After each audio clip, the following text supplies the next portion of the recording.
A lot to talk about, a lot of questions. Let me turn to Zoe Thorogood. She's a former press secretary for Prime Minister David Cameron. Welcome, Zoe. Thank you.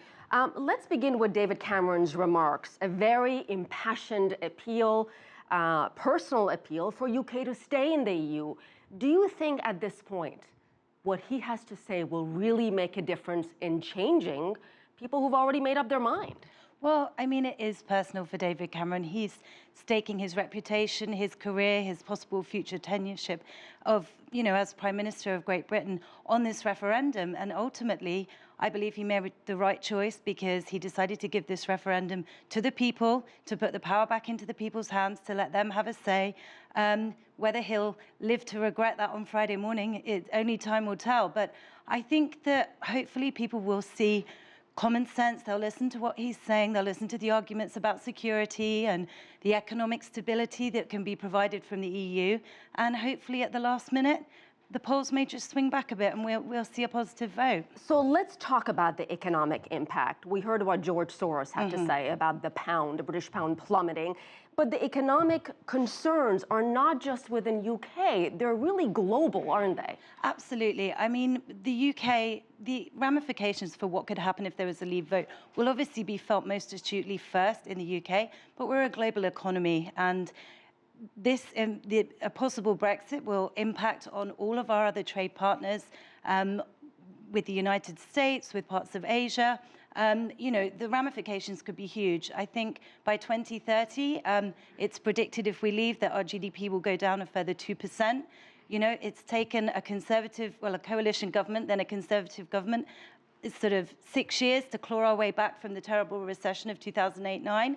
So I think it would be a dangerous move. So Zoe, what is going to happen to all these trade agreements?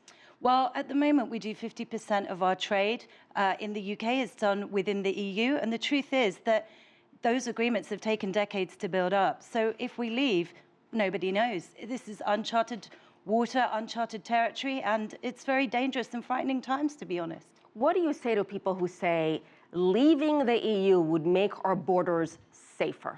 Well, I think that the Brexit campaign have actually largely successfully scared the British public because they've used immigration as an argument and used that as a way to persuade people that people should be voting to leave. But actually, immigration is a good thing for our country. It's fantastic. Lots of jobs are done by immigrants that, quite frankly, British people are not prepared to do.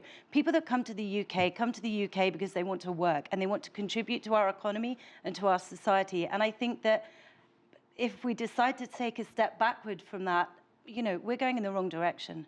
Cameron also said we can't undo the decision we take. If we vote out, that's it. It is irreversible. Is that true? That's absolutely true. I mean, it will take decades to sort out another referendum. Exactly. Once we've said no, and also, would Europe want to have us back? I don't think that, they would take too kindly to a no vote, and then in 5-10 years' time, we decide we've changed our minds again. I think that really the only way for people to be assured is to make sure that they vote to remain on Thursday, and I very much hope that's the case. Zoe, are you surprised how close to staying in EU and getting out, how close the vote seems to be, the support? Yeah, I must admit, I think it's similar to what happened with the Scottish referendum, where everybody thought it was such a ludicrous idea, and then as it got closer to the day, suddenly we were faced with the possibility where Scotland may go independent. I think we've seen the same thing happen here. Obviously, we've had the tragic death of an MP last week, Jo Cox, who was killed, really, as her husband said today, for following her political beliefs.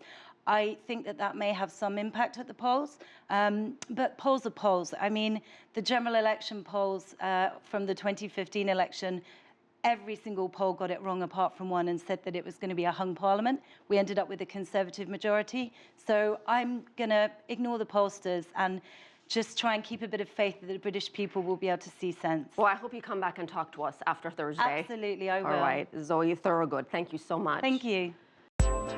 If you like what you just saw, follow us on social media and visit our website, CCTV-America.com.